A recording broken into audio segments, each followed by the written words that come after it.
I have repeatedly stated that although I support animal liberation, I vehemently disagree with the standard vegan approach.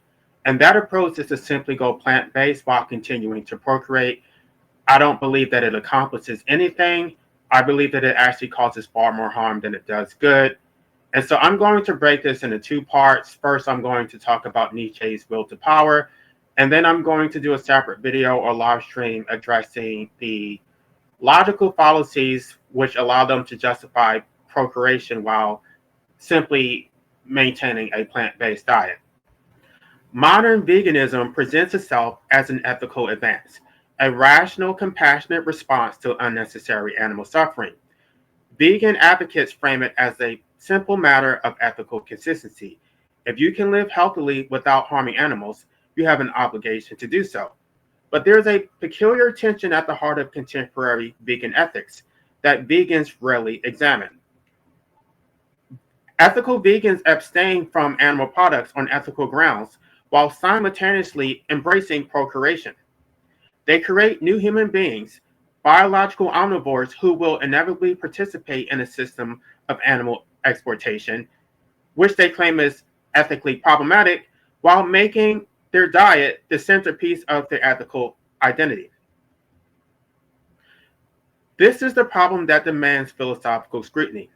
An ethic that obsesses over what's on someone's plate while creating new consumers of what goes on that plate. An aestheticism that rejects one fundamental aspect of human nature while enthusiastically affirming the act that perpetuates it. An ethical framework that treats the symptoms as urgent while ignoring the root cause entirely. Nietzsche would not have asked whether veganism is compassionate. He would have asked something far more probative. What does the vegan ethic say about its adherents and how they relate to life itself? For Nietzsche, every ethic is a confession, not of virtue, but of strength or exhaustion, of affirmation or resentment. And ethical veganism, especially when paired with procreation, would have struck him as a textbook case of half-hearted asceticism, slave ethics, and decadence, a rejection of the will to power in favor of the will to pity. Nietzsche's highest demand was not kindness or harm reduction. It was amor fati, love of fate. He writes, "My formula for greatness in a human being is amor fati, that one wants nothing to be different, not forward, not backward, not in all eternity. Nothing includes our nature. Humans are omnivores, not by accident, not by culture alone, not by ethical failure, but by physiology, evolution, and history. To love fate means to love this fact, not merely endure it. It means refusing the fantasy that humans are herbivores who tragically fell into carnivory. Veganism begins precisely with this fantasy. It says, humans ought not to be what they are. Nietzsche would call this the oldest era of aesthetics ethics, confusing what is with what ought to be, then acting as if declaring the ought abolishes the is. Vegans generally affirm that procreation is natural, procreation is good, procreation should continue. At the same time, they claim human nature is harmful to animals, human omnivory is ethically wrong, human instincts must be resisted indefinitely. Nietzsche would see this contradiction immediately. If humans are harmful by nature, then procreation is not neutral, it is the primary harm. One's diet is downstream, existence is upstream. To create humans while condemning what humans naturally do should not be taken seriously. This is ethical posturing. Nietzsche would say, you affirm life at the moment of creation, then condemn it at the moment it begins to act. This is not amor fati. This is resentment disguised as ethics. Here, Nietzsche would identify the deepest problem. Veganism is decadence. Decadence for Nietzsche is exhausted life turning its gaze inward, obsessing over trivialities while ignoring fundamental questions. It is energy wasted on symptoms while causes go unexamined. Vegans don't just procreate, They can strip their children into a lifetime of exhausting micromanagement, reading every ingredient label, assessing over whether gummy bears contain gelatin, constant nutritional calculation and supplementation. This is exhausting decadence. No society can function with everyone spending hours managing basic nutrition. No child should be burdened with turning every meal into an ethical examination. Nietzsche would see this clearly. Vegans create children, then condemn them to lives of anxious micromanagement over trivialities, then call this raising their children ethically. He would call it decadence, imposing existence itself onto the next generation.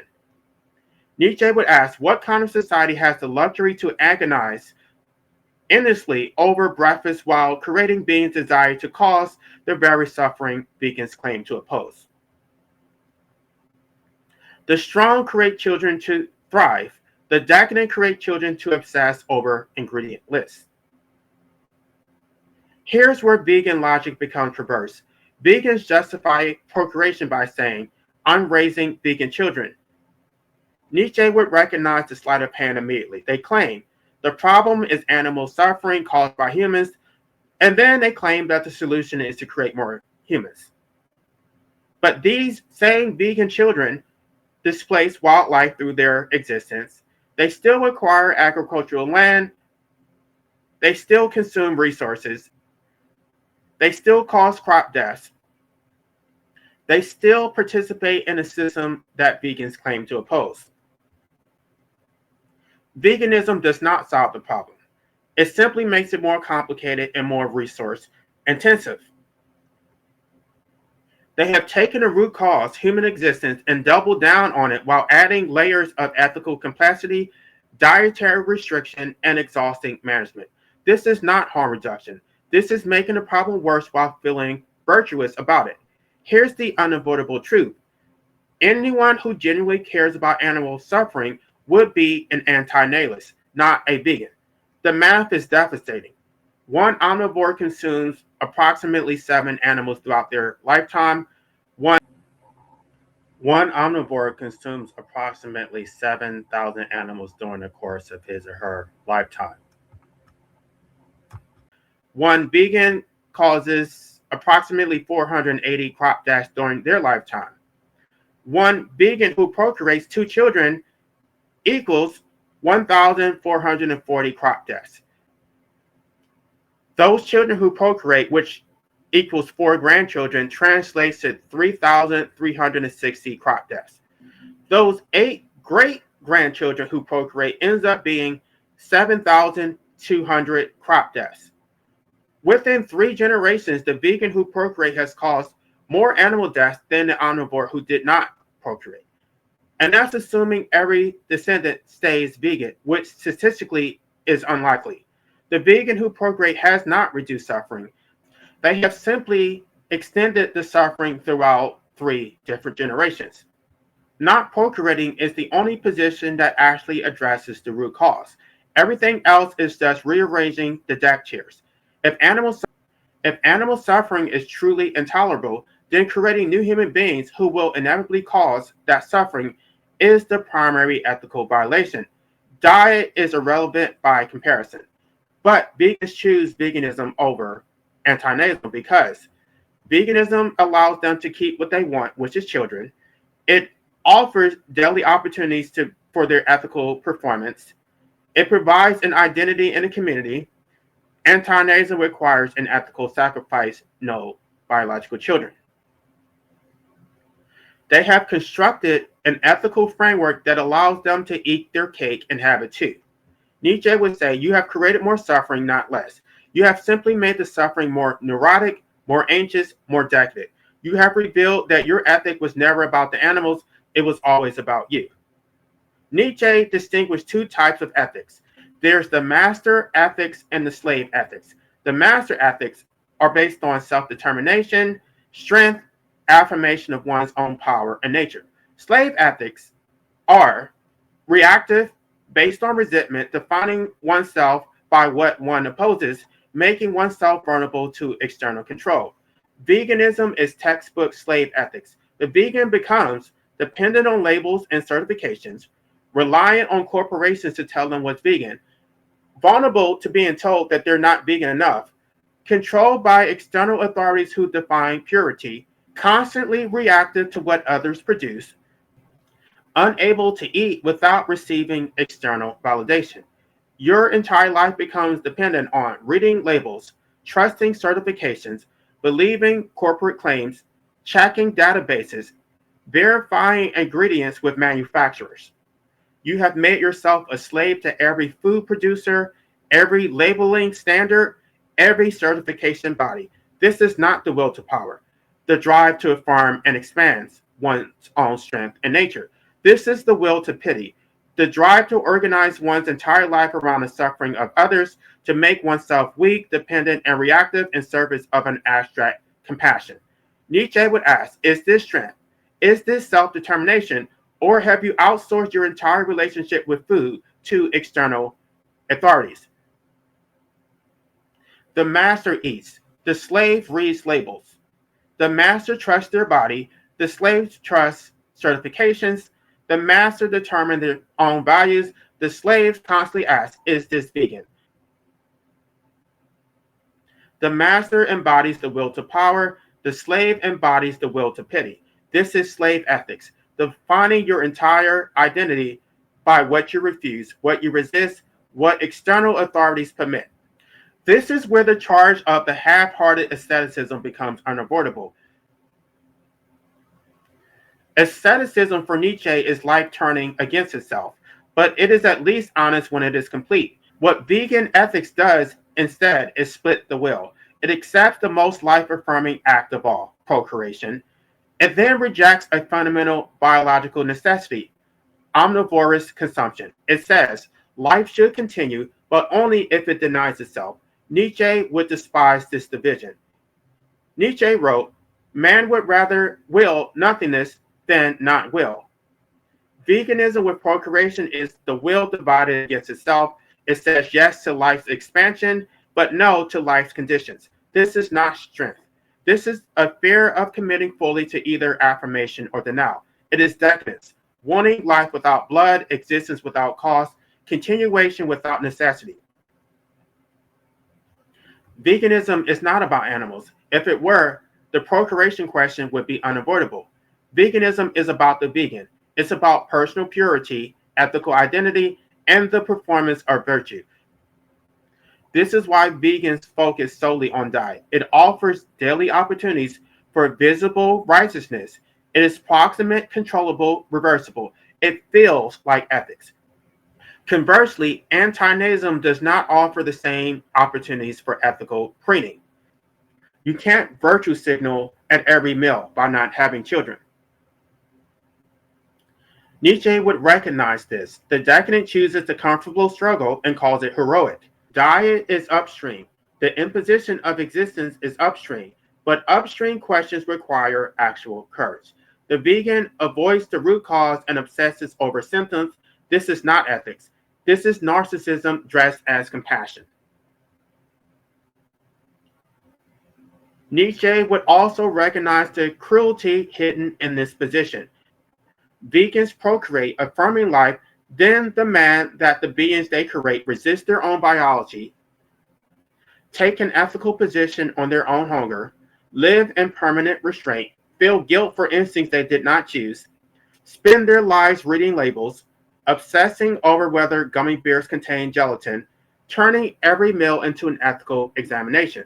This is aestheticism imposed after the fact. Nietzsche addressed this inverse aestheticism when he addressed Christianity. First create life, then declare its instinct sinful, then spend a lifetime of resistance. Veganism results in this pattern perfectly. Nietzsche would say, do not create what you despise.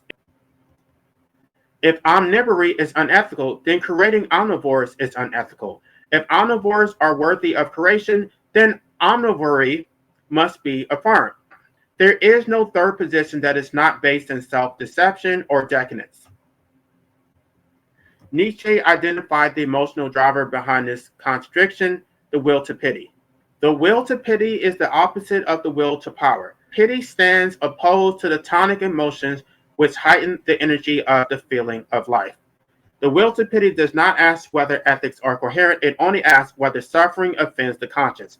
Thus, veganism focuses obsessively on diet, where pity feels immediate and personal, while ignoring procreation, where harm is abstract but vastly greater. This is decadence, mistaking personal emotional comfort for ethical truth. The vegan who procreates curates a lifestyle that makes them feel virtuous while creating exponentially more suffering than their diet prevents. This is the will to pity in action, organizing your entire existence around abstract suffering while ignoring concrete harm, feeling compassionate while perpetuating the problem. Nietzsche would call this ethical narcissism, symptom level thinking, the will to pity seeking the will to power. Nietzsche never pretended that life was without harm. He wrote, "Life is essentially appropriation, injury, overpowering of what is alien and weaker."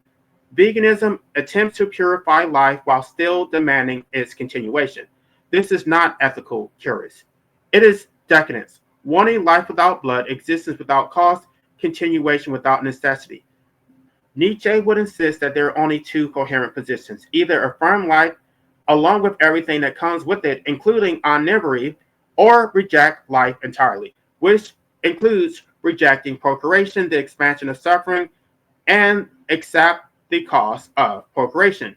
What he would not tolerate is procreating without affirming life and its resulting consequences, denial without courage, asceticism without completion, decadence disguised as ethics, slave ethics disguised as compassion, creating children condemned to read labels. To Nietzsche, this is the worst of all worlds. Nietzsche would see combining ethical veganism with procreation as a refusal of amor fati, a denial of human omnivory, an aesthetic revolt against nature, a divided will afraid to choose, weakness deceiving itself as virtue, slave ethics dependent on external authorities, labels, and certifications, the will to pity replacing the will to power, a rejection of self-determination in favor of reactive compassion, decadence obsessing over symptoms while perpetuating causes, making the problem worse while feeling righteous. It says yes with the body and no with the conscience. It creates life, then resents it for being alive. If you affirm life, affirm it entirely. If you reject it honestly. But do not call resentment ethics. Do not call narcissism compassion. Do not call decadence virtue. Do not call slavery freedom. Do not call the will to pity strength. He would say this is not strength. It is half-hearted asceticism, slave ethics,